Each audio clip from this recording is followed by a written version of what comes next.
human capital is a fundamental driver of economic growth. So reducing the levels of human capital for countries that already were struggling with having a sustained, reasonable level of growth is really, really a problem. Hello everyone and welcome to Expert Answers. I'm Srimati Sridhar with the World Bank. On this episode, we're looking at one of our newest reports, Collapse and Recovery, how COVID-19 eroded human capital and what to do about it. You'll notice I'm on a playground right now, and that's because this report really looks at the severe extent to which the pandemic has impacted children and young people under the age of 25. Now, kids may be back at school, but this doesn't necessarily mean things are back on track, especially in the developing world.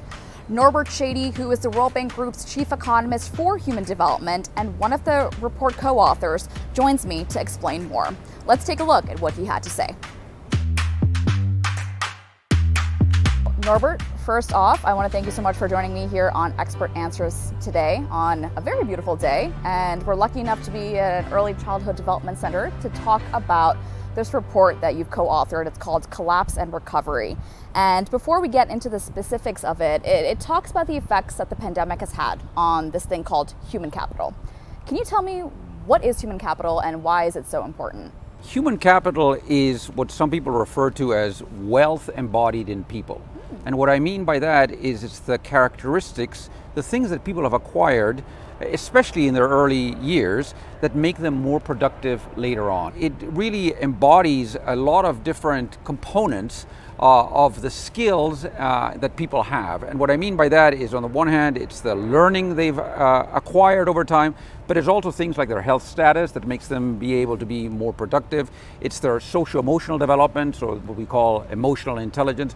All of these things together are what people call human capital. In that sense, I want to describe three things that are particular about the way in which human capital accumulates, which are really worth keeping in mind when you think about what did the pandemic do.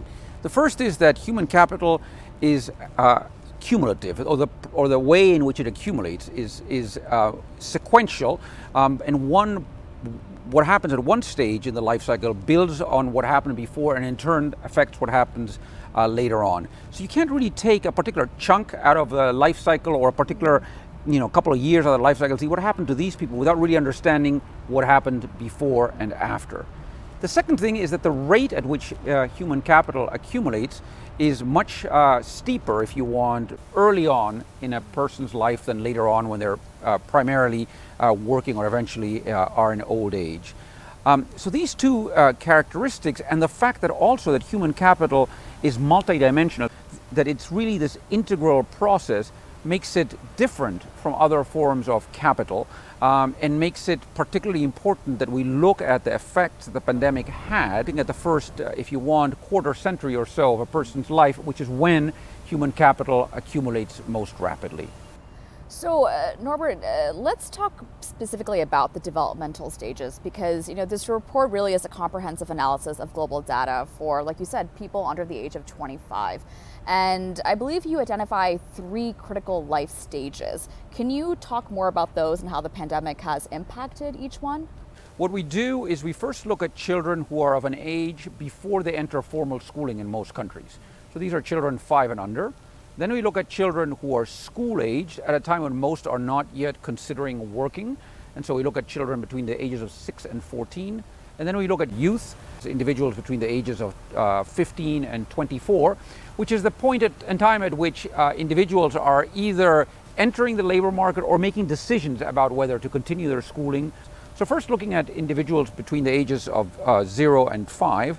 What we do there is, in some sense, we look at children under the age of 3 or under and those who are 4 and 5, because the kinds of services that governments provide generally are quite different for 3 and under year olds and 4 and 5 year olds.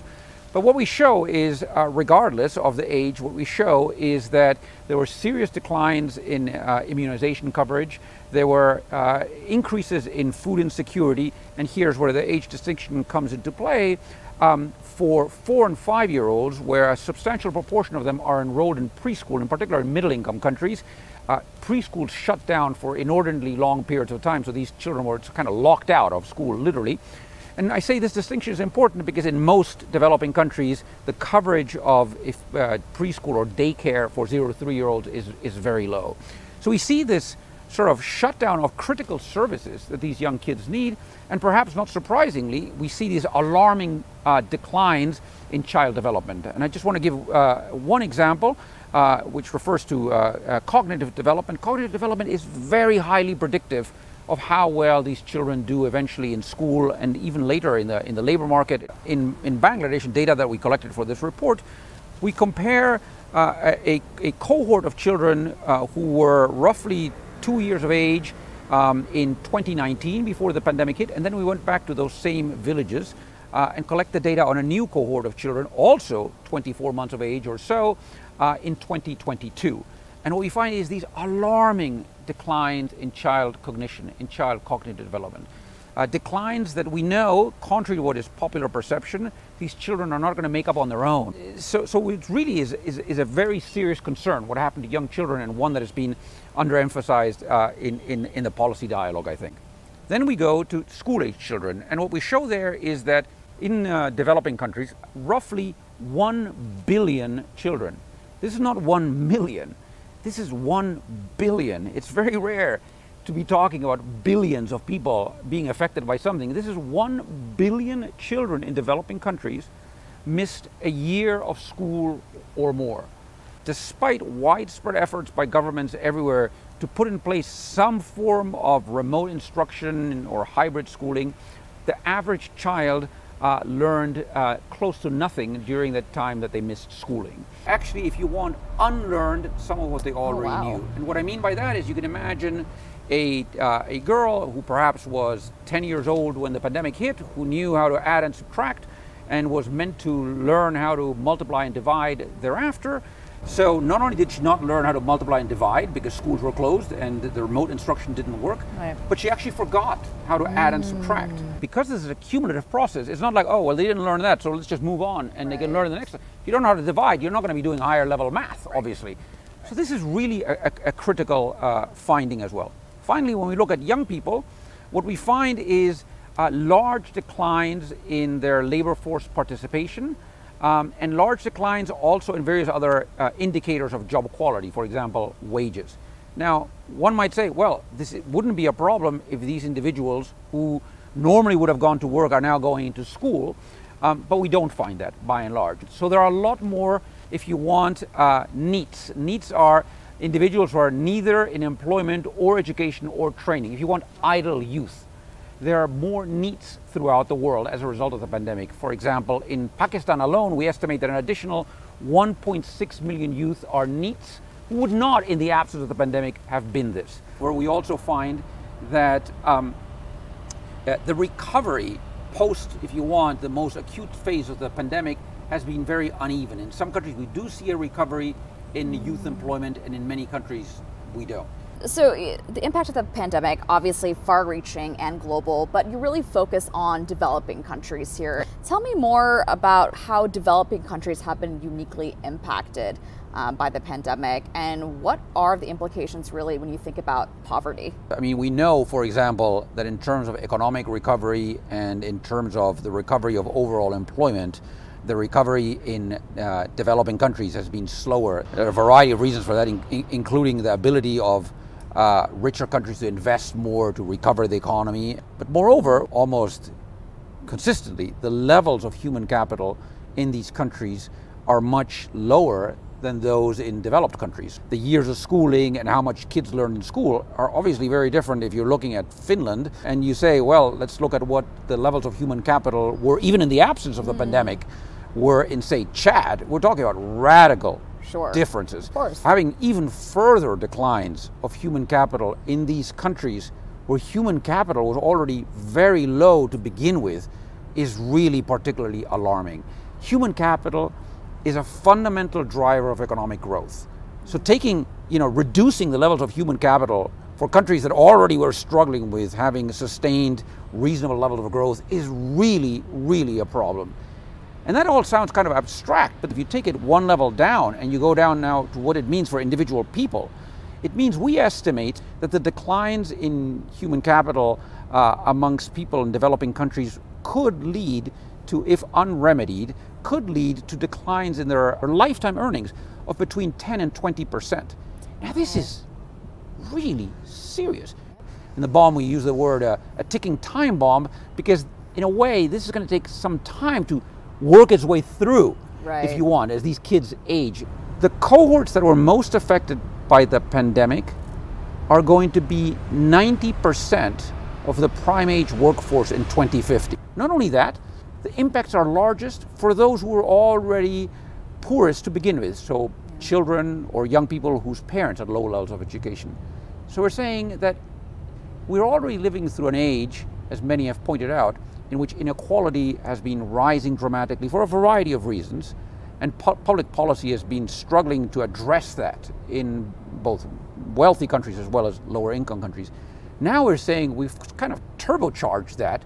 So these are really, they're concerns, obviously the effects of the pandemic are concerns for both developed and developing countries, but I think they're particularly dire for developing countries, and particularly dire also because they have the fewest resources to really address this in the short term. Yeah, and I mean, just that idea of a ticking time bomb, it's like the time to act really is now, right? Well, that's right. We can't really wait to fix this. So speaking of that, you've really laid out the scale of the problem here, Norbert. So how do we fix this? You know, what can we do, and what can countries do you think, in the long term to better prepare against future crises? We divide the policy responses into, if you want, two groups. One are things that countries should do right away to try to recover some of this human capital, and the other is sort of systemic changes that they should begin now to prepare for crises in the future. The window of opportunity to revert some of these shortfalls is short, and that sounds kind of redundant, but it really is so. And the reason is, if kids come back to school, just to use that example, and they don't understand anything that's happening, and 6 months later they still don't understand anything that's happening, well, they're not going to stick around school forever. So we are perpetuating the problem, making it worse. These kids are going to drop out of school. So a really important point we make, and then I'll give you some specific examples, is that, you know, we used to be on a trajectory of human capital, if you want, that rose steeply and then more gently, and just to get back to a parallel trajectory, so lower but parallel to that, requires serious investments. Because if we don't do anything, what the default, if you want, is not just that they don't make that up, but they keep on falling further and further behind. So just to, like I said, have lower levels of human capital, but levels of human capital that are not declining more in the future, already requires a concerted effort by governments. To get to a trajectory that puts you back where you were before requires very serious effort and very serious policy attention by governments. It means that for every year now, we need to put in place policies that allow individuals to learn more, if you want, while they're in school, or have higher growth rates in their child development when they're younger than they did before. So this is really, really a tall order for countries. And so one of the pieces of advice we give governments is rethink your curriculum, your school curriculum. School curricula are already overburdened, if you want, in many developing countries. And this is the time to particularly prioritize those skills that if you don't pick up now, you really aren't going to pick up later, and that are going to determine what happens to you in your life for a long time. And the critical thing about this example is that actually doesn't cost a lot of money. It's an issue of political will, sort of saying, okay, this is important, we're going to do it. And it's an issue of, if you want, implementation capacity to actually make that happen.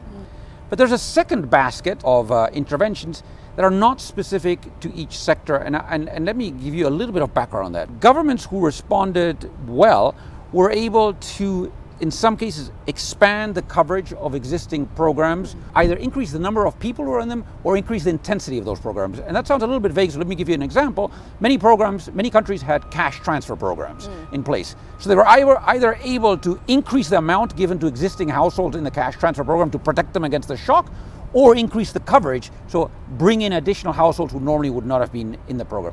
So there were responses that governments took that were somewhat effective, as best they could. They took these, But they were responses by and large, with very few exceptions, they were responses that actually affected only one program or at best one ministry. And so where we find the biggest, if you want, shortages or the biggest limitations of government responses was in the ability to coordinate these different investments and to rethink them as more data came in from the pandemic. But countries that had been faced with something like this before were better able to resolve those coordination problems and those, if you want, that necessity to resolve trade-offs. And I'm going to give you two examples, sort of, if you want, at different ends of the income spectrum. One example comes from West Africa. And these are countries that were sadly suffered from the Ebola epidemic in 2014. In 2014, they responded as best they could. It was an unexpected, dramatic shock. They shut down schools, there was a public health emergency. All of these things that we see now in the pandemic happened to some extent in these countries. And as a result, they were able to learn from that, and they were more effective at responding to the pandemic than other countries of similar or even higher income levels who hadn't been faced with a shock like that. And at the other end of the spectrum, you have a country like Finland, where there is a body of high-level government authorities and experts who meet once a month in order to, if you want, game out how to respond to a particular kind of national shock. So it could be something like there is no power in the country for 3 days. It could be something like there is a pandemic. And every month they meet, and on the basis of that, they have recommendations to the higher levels of government. And look, if you really want to prepare for the next aggregate shock, you need to think about this, and you should do this. For example, stock up on face masks and things like that. So at both ends of the spectrum, there really is an ability to really learn from the current pandemic. We all want to just put it behind us and think about something else. But I think that would be a mistake. And I think this is the opportunity to learn about how better to coordinate these investments in the future to make sure that the countries are in a better position to respond to future shocks, be they a climate shock, a war, a famine, or God hope not, another pandemic.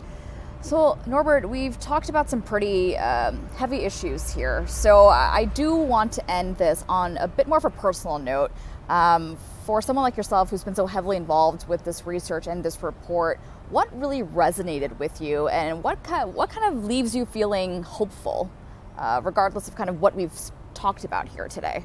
So one thing that resonated with me, Sri, very deeply is the fact that the effects of the pandemic on human capital were, regardless of the age group, regardless of the outcome, regardless of the country, were invariably worse for households with fewer resources. And I want to share just one anecdote. A couple of years ago, I was traveling in Peru, in northern Peru with my family, and I remember seeing waves of Venezuelan refugees that were streaming across the border into Peru. And these were people who had left everything behind, who just were walking, northern Peru, this is through a desert. They were walking on the Pan American Highway, the main highway, with nothing, with young children, whatever, and you sort of sit there and think, to see that people like these, or other people, like these poor people, who really had so little to begin with, that they've been deprived of sort of these critical investments that would have allowed them to aspire to a better life.